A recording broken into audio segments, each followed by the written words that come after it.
आऊज़ु बिल्लाहि मिनश शैतानिर रजीम बिस्मिल्लाहिर्रहमानिर्रहीम। अस्सलाम वालेकुम दोस्तों, मैं हूं मोहसिन रज़ा और आप लोग देख रहे हैं 24/7 टीचर्स ऑनलाइन। दोस्तों, जिन दोस्तों ने अभी अभी मेरी वीडियो देखी है या वो दोस्त जो मेरे चैनल पर न्यू हैं, वो लोग जल्दी से मेरा चैनल सब्सक्राइब कर लें ताकि मेरी हर आने वाली वीडियो आप लोगों तक पहुंच सके और आप उससे सीख सकें। दोस्तों, क्लास चल रही है हमारी डेटाबेस मैनेजमेंट सिस्टम की और आज की क्लास 4 के अंदर हम लोग बात करने वाले हैं डेटाबेस आर्किटेक्चर के हवाले से। हम देखेंगे कि हमारे पास डेटाबेस आर्किटेक्चर से क्या मुराद है और हमारे पास कितने आर्किटेक्चर्स मौजूद हैं डेटाबेस को बनाने के लिए। तो चलिए दोस्तों, हम आज की क्लास शुरू करते हैं। और आज की क्लास शुरू करने से पहले हम लोग क्विकली समराइज कर लेते हैं, बल्कि रिव्यू कर लेते हैं कि हमने अपनी पिछली क्लास के अंदर क्या पढ़ा था। तो दोस्तों, पिछली क्लास के अंदर हम लोगों ने बात की थी डेटाबेस यूजर्स के हवाले से। मैंने आपको डिफरेंट यूजर्स के हवाले से बताया था, जिसमें हम लोगों ने देखा था कि कुछ लोग ऐसे होते हैं जो हमारी डेटाबेस को क्रिएट करते हैं, they are known as the application programmers. अब कुछ लोग ऐसे होते हैं कि जो हमारी डेटाबेस को यूज करते हैं, they are known as the end user. और कुछ लोग ऐसे होते हैं जो हमारी डेटाबेस को मेंटेन करते हैं, these persons are known as the DBA database administrator. इसके बाद हम लोगों ने आखिर के अंदर ये भी देखा कि डीबीए की जो है वो जिम्मेदारियां या ड्यूटीज कौन कौन सी होती हैं या वो कौन कौन से फंक्शंस परफॉर्म करता है। यहां तक तो थी हमारी दोस्तों पिछली क्लास। आज की क्लास में दोस्तों हम बात करने वाले हैं, जैसे मैंने आप लोगों को पहले भी बताया, डेटाबेस आर्किटेक्चर के हवाले से।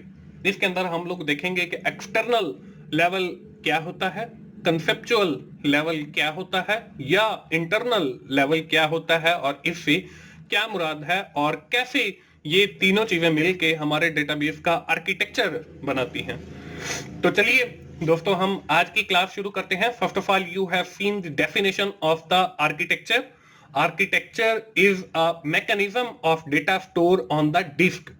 कि आर्किटेक्चर से मुराद ये है कि आपका कौन से मैकेनिज्म के तहत, कौन से तरीकेकार के तहत आपका जो डेटा है वो डिस्क के ऊपर as well as on the database, कि डेटाबेस के ऊपर कैसे वो आपका जो है डेटा स्टोर होगा। हमारे पास एक आर्किटेक्चर है जिसको हम 3 लेवल आर्किटेक्चर कहते हैं। 3 level architecture is the most famous architecture for storing the data into the database. ये हमारे पास मोस्ट फेमस आर्किटेक्चर है जिसके थ्रू जो है हम डेटाबेस के अंदर अपना डेटा सेव करते हैं। तो हम जो है इस 3 लेवल आर्किटेक्चर को देख लेते हैं। The 3 level architecture include the external view. इसको हम एक्सटर्नल लेवल, एक्सटर्नल स्कीमा या एक्सटर्नल मॉडल भी कहते हैं। इसके बाद the second level is the conceptual view. अब कंसेप्चुअल व्यू को हम कंसेप्चुअल लेवल, कंसेप्चुअल स्कीमा या कंसेप्चुअल मॉडल भी कहते हैं। इसके साथ the last view is the internal view. Internal view जो है इसको हम इंटरनल लेवल या इंटरनल स्कीमा या इंटरनल मॉडल भी कहते हैं। दोस्तों, ये तो हो गया हमारा 3 लेवल आर्किटेक्चर। अब इस आर्किटेक्चर को समझाने के लिए आपको इसी स्लाइड के ऊपर राइट साइड में एक डायग्राम की मदद से मैं आपको समझाता हूं कि 3 लेवल आर्किटेक्चर बेसिकली होता क्या है। इसके अंदर आपको पहला लेवल नजर आ रहा है, that is known as the external view. अब ये देखें, एक्सटर्नल लेवल के ऊपर आपको 2 व्यू नजर आ रहे हैं, एक व्यू 1 है, एक व्यू 2 है।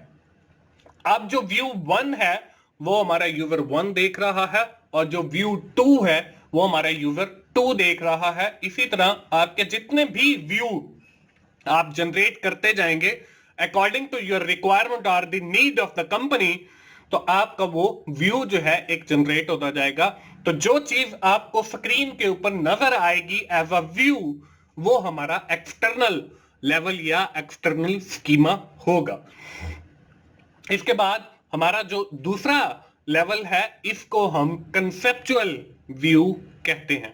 अब कंसेप्चुअल व्यू हमारी सेकंड कैटेगरी आ गई, जिसके ऊपर हमारा जो तरीकेकार होता है वो बेसिकली स्टोर होता है। आज की ही इसी क्लास के अंदर हम विद इन डिटेल बात भी करेंगे कंसेप्चुअल व्यू के ऊपर, बल्कि with the help of the example मैं आपको समझाऊंगा कि कंसेप्चुअल व्यू होता क्या है और कैसे रिप्रेजेंट होता है। इसके बाद आप देख लें तीसरा view, that is known as the internal view. ये इंटरनल व्यू है। इसके बाद इंटरनल व्यू के अंदर हमारा सारा डेटा होता है जो कि हमारी डेटाबेस के ऊपर स्टोर होता है, और आखिर में मैंने आपको फिजिकल डेटा या डेटाबेस दिखाई है। तो ये तीन हमारे पास एक्सटर्नल लेवल, कंसेप्चुअल लेवल और इंटरनल लेवल आ गया। दोस्तों हम बारी बारी मैं इन तीनों को लेता हूं, एक्सटर्नल व्यू को, कंसेप्चुअल व्यू को और इंटरनल व्यू को, और with the help of some examples मैं आपको समझाता हूं कि इनके अंदर डिफरेंस क्या है और इनके अंदर होता क्या क्या है। First of all we are talking about the external view. अब एक्सटर्नल व्यू क्या है? This level is explicitly an end user level. हम यूजर्स के बारे में पहले पढ़ चुके हैं। ये जो व्यू है for the specific of the end user who are using the database only, वो सिर्फ डेटाबेस को यूज करते हैं। And present data as desire by the user of the database, और जैसे उनको जरूरत होती है डेटाबेस उस हिसाब से उन्हें डेटा वो दिखा देता है। External level of the database might contain a large number of user view. इसके ऊपर बहुत सारे व्यू आपको जिस हिसाब से चाहिए वैसे ही वो जनरेट कर देगा। Each user view providing the desire feature and fulfilling the requirement for the user or user group for which it is intended, कि जो यूजर को चाहिए वो वही जनरेट करके देगा, चाहे वो इंडिविजुअल यूजर है चाहे वो ग्रुप ऑफ यूजर्स हैं। तो अब एक्सटर्नल व्यू होता कैसे है? आपको देखो दोस्तों, यहां पे ये आपको वो कंप्लीट आर्किटेक्चर नजर आ रहा है। इसमें देखें हमारा जो एक्सटर्नल है, यहाँ पे एक टेबल नजर आ रहा है, इसको हम एम्प्लॉय टेबल भी कह सकते हैं। अब यहाँ पे एम्प्लॉय आईडी के सामने हमें एक आईडी 1001 लिखा हुआ नजर आ रहा है, नेम के सामने मोहसिन रजा, डेजिग्नेशन के सामने लेक्चरर, और मोबाइल नंबर के सामने 0301685211 लिखा हुआ नजर आ रहा है। तो ये हमारा पहला यानी कि एक्सटर्नल व्यू है। दोस्तों इसके साथ मैं आपको बताता चलूं कि मेरा एक और YouTube चैनल भी है जिसका नाम की टू सक्सेस है। उसके ऊपर आपकी एग्जाम की तैयारी के हवाले से मैं मटेरियल अपलोड करता हूं, तो आप उस चैनल को भी जरूर विजिट करें। उसका जो URL है वो आपको इस वीडियो के डिस्क्रिप्शन में भी मिल जाएगा, और आप YouTube पे वैसे भी सर्च कर सकते हैं, की टू सक्सेस लिखेंगे तो आपको वो चैनल मिल जाएगा। इसके बाद हमारे पास जो सेकंड लेवल है वो है कंसेप्चुअल व्यू। अब कंसेप्चुअल व्यू के अंदर क्या होता है? This is the level of database architecture which contain the definition of all data to be stored into the database and also contain the rules and information about the structure and type of that data.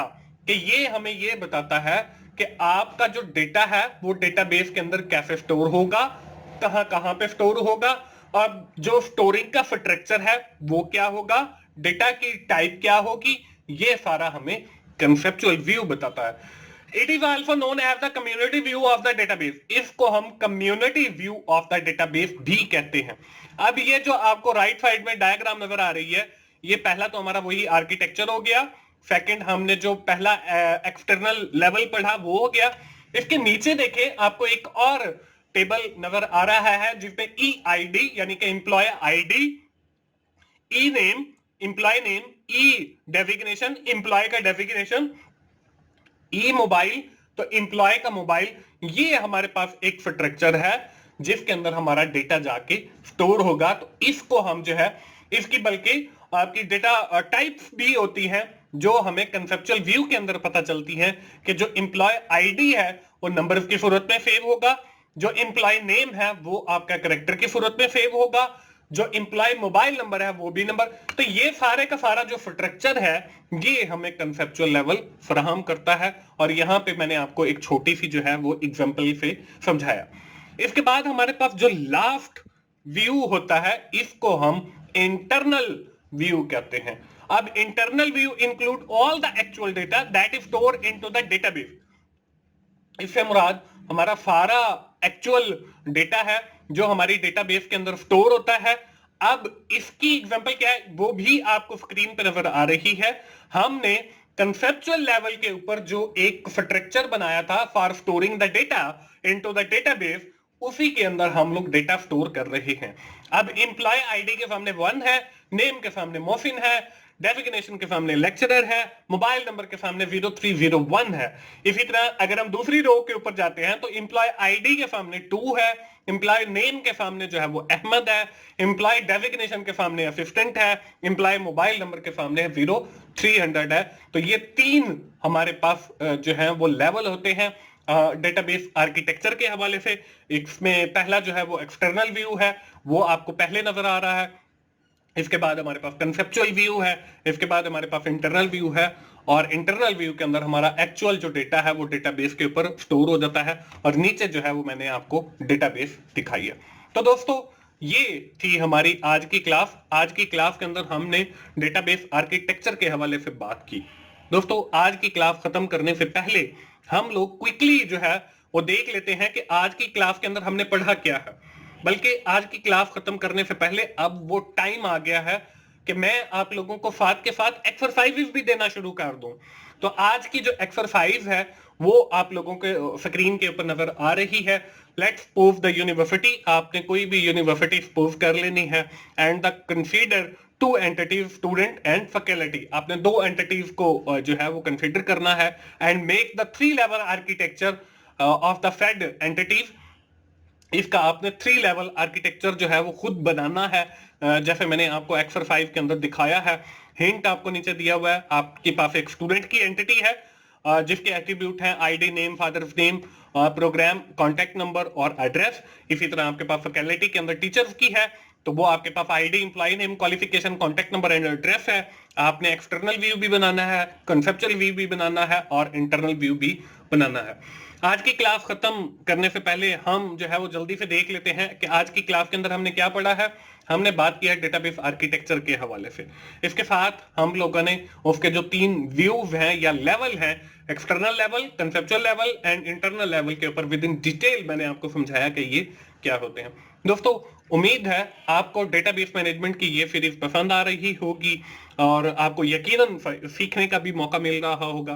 तो दोस्तों अगर आपको मेरी videos अच्छी लग रही हैं तो आप उन्हें लाइक कीजिए, अपने दोस्तों के साथ शेयर कीजिए, और कमेंट जरूर किया करें ताकि मुझे पता चल सके कि आपको वीडियोस अच्छी लग रही हैं।